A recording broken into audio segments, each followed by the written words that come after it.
per 10,000 people within the school district. And as that rate continues to climb, the Columbia Board of Education is set to discuss whether or not to bring middle and high schoolers back to the classroom. ABC 17's Connor HIRSCH joins us live tonight at the CPS administration building after checking in with families and teachers ahead of the meeting. Connor, a spokeswoman for the district, said there are petitions both for and against in-person learning. Sydney, and one of those groups is organizing a demonstration here tomorrow outside of the board meeting, asking the board to consider stricter restrictions and guidance before allowing students to come back in person. And one family I spoke with said they are concerned as COVID-19 cases continue to spike in Columbia.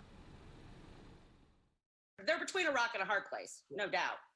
But I don't think that it's safe to go back 4 days in person today at this moment. The board will hear information about bringing back both high school and middle school students for 4 days a week at the end of November and early December. But April Ferraro and her son Jordan, a senior at Hickman, said they are concerned. And as hard as it is to not have a normal senior year, Jordan would rather wait it out until it's more safe. Hoping for like a dance, like homecoming or like prom later on in May or June, whenever. You gotta be hopeful still, but it's tough. His mom said she hopes the board considers the positivity rate, hospitalizations, and many other factors in addition to the case tracker it has in place. To lay out more definitive decision-making guidelines and stick to them. How do parents make decisions if we don't know what your criteria is in which you're making decisions? This comes as 7 elementary schools have had to go online after meeting in person because of staffing concerns. For co-president of a teacher association in Columbia and 3rd grade teacher Ariel Schwarting, she wants to stay in person,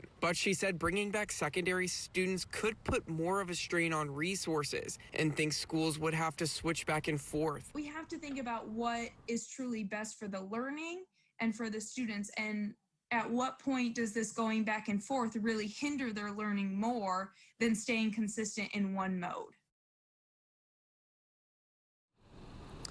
And a spokeswoman for the district said the administration can decide on going in person or online for short term, but the board ultimately has to make the decision on whether or not to go in person or online for long-term decisions like they'll be discussing here tomorrow night. Reporting live in Columbia, Connor HIRSCH, ABC 17 News. All right, thank you, Connor. And we will have CPS Superintendent Peter Stiepelman on our morning shows tomorrow beginning at 6 a.m. to talk about the latest impacts of COVID-19 on schools. So be sure and tune in to ABC 17 News this morning for that.